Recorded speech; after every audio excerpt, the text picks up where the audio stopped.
અભય થઈને નિષ્પક્ષતાથી નિરપેક્ષ રીતે વાસ્તવિકતાનો અરીસો રૂપી સચોટ માહિતી લાવતો સત્યની સાથે અભય ટાઈમ્સ।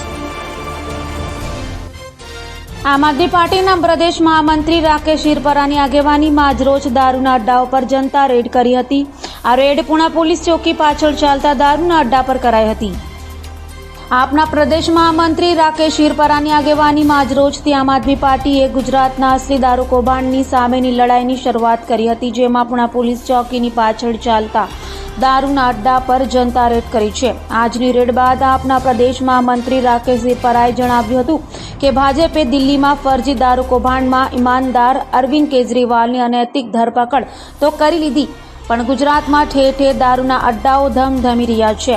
તે ક્યારે બંધ થશે? ગુજરાતના દારૂના માફિયાઓને ભાજપ સરકાર ક્યારે જેલમાં મોકલશે? વગેરે જણાવ્યું હતું।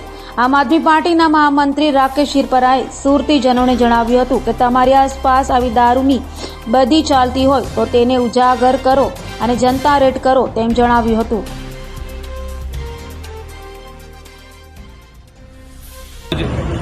ઉણાગામ સુરતમાં ઉણાગામ પોલીસ ચોકીની પાછળ ચાલતા દારૂના અડ્ડા પર સુરતના વિપક્ષ નેતા માનનીય શ્રી પાયલબેન સાકરિયા, નગરસેવક એવા શ્રી વિપુલભાઈ સુહાગિયા તેમજ અન્ય નગરસેવકો, સુરતના લોકસભાના પ્રમુખ એવા રજનીભાઈ વાઘાણી, શહેરના મહામંત્રી એવા ઘનશ્યામભાઈ વાઘાણી સહિત તમામ કાર્યકર્તાઓએ ઉણાગામ પોલીસ ચોકીની પાછળ ચાલતા દારૂના અડ્ડા ઉપર જનતા રેડ કરી હતી।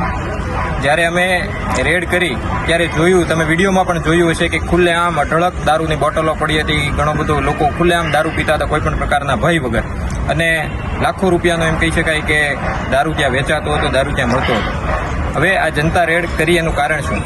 આપણે સૌ જાણીએ છીએ કે છેલ્લા કેટલાક દિવસોથી, આમ તો ગણીએ છેલ્લા કેટલાક મહિનાઓથી ભાજપ દિલ્હીમાં ઊભા કરેલા એક નકલી, બનાવટી, નકલી ફરજી શરાબ ગોટાળો કરીને આખા દેશને ગુમરાહ કરવાનું, ગેરમાર્ગે દોરવાનું કામ ભાજપની સરકાર કરે છે। અમે આખા દેશના લોકોને, ગુજરાતના લોકોને બતાવવા માંગીએ છીએ કે એ જ ભાજપના શાસનમાં છેલ્લા 30 વર્ષથી જ્યાં ભાજપનું શાસન છે એવા ગુજરાતના ખૂણે ખૂણે દારૂના અડ્ડાઓ ધમધમી રહ્યા છે। ગુજરાતના યુવાનોની નસોમાં, ગુજરાતના યુવાનોની રગોમાં દારૂ અને ડ્રગ્સ નાખવાનું કામ ગુજરાતની ભાજપ સરકાર કરી રહી છે। ત્યારે એક તરફ દિલ્હીનો નકલી, બનાવટી ઊભો કરેલો દારૂનો ગોટાળો છે, જેની રકમ છે માત્ર 100 કરોડ રૂપિયા, એ પણ ખોટો આંકડો છે, જે ભાજપે બનાવટી ઊભો કરેલો આંકડો છે। અને એક તરફ ગઈ વિધાનસભા સત્રમાં ગુજરાતમાં ભાજપના ગૃહમંત્રીએ પોતે એવું સ્વીકારેલું છે કે ગુજરાતમાં છેલ્લા 2 વર્ષમાં 5,000 કરોડથી વધારે રૂપિયાનું ડ્રગ્સ પકડાયું છે। દારૂનો આંકડો તો અલગ છે। ગુજરાતમાં બાળકથી માંડીને આબાલ વૃદ્ધ સૌ જાણે છે કે ખુલ્લેઆમ એક જગ્યાએ એક વિસ્તારોમાં દારૂના અડ્ડાઓ ધમધમે છે। તમે દેશના લોકોને બતાવવા માંગીએ છીએ કે જે દિલ્હીમાં ભાજપના નેતાઓ બતાવી રહ્યા છે, નકલી દારૂનો ગોટાળો છે, બનાવટી છે।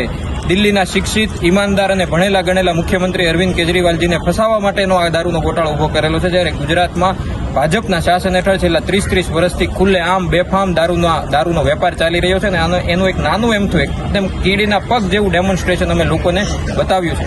આવનારા દિવસોમાં આમ આદમી પાર્ટી ગુજરાતના કાર્યકર્તાઓ ગુજરાતના તમામ વિસ્તારોમાં ચાલતા દારૂના અડ્ડાઓને એક્સપોઝ કરશે, એના ઉપર જનતા રેડ કરશે અને લોકોને બતાવશે કે અસલી દારૂનો ગોટાળો શું છે। ભાજપના રાજમાં, ભાજપના નેતાઓની રહેમ નજર હેઠળ માજી બુટલેગરના શાસનમાં જે ગુજરાતના યુવાનોની નસોમાં દારૂ અને ડ્રગ્સ નાખવાનું કામ જે ભાજપના નેતાઓ કરી રહ્યા છે, એને એક્સપોઝ કરીશું। આવા દારૂના ગોટાળેબાજો પાસેથી, દારૂની કંપનીઓ પાસેથી, ડ્રગ્સની કંપનીઓ પાસેથી, ગૌમાંસ વેચતી કંપનીઓ પાસેથી, પાકિસ્તાનની કંપનીઓ પાસેથી ભાજપ છે એ દાન લે છે, ભાજપ છે એ ફંડ લે છે, અને એક તરફ દિલ્હીના શિક્ષિત, ઈમાનદાર, ભણેલા ગણેલા મુખ્યમંત્રીને જેલમાં નાખવાનું કામ કરે છે। આ વાત અમે ગુજરાતના તમામ લોકો સુધી લઈ જઈશું। આજે દારૂના મુદ્દા ઉપર જ્યારે જનતા રેડ કરી, લાખો રૂપિયાનો મુદ્દામાલ ત્યાં પડેલો હતો, એમાંથી મેં વારંવાર પોલીસને ફોન કરી, પણ પોલીસે આવવા માટે વારંવાર ફોન કરવા છતાં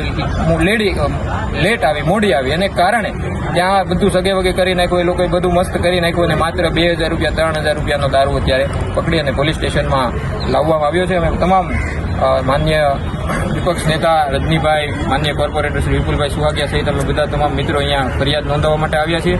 પોલીસને અપીલ કરી છે કે આ દારૂનો વેપાર કરતા માફિયાઓ વિરુદ્ધ, અને માત્ર એ દારૂ વેચતા હતા એ નહીં, એની પાસેથી દારૂ ક્યાંથી આવ્યો, આ આખી ટ્રેલ શું છે, આખી આને ટ્રેલને પકડવામાં આવે અને મોટા મોટા માફિયાઓને પણ જેલમાં નાખવામાં આવે. આવનારા દિવસોમાં ગુજરાતના તમામે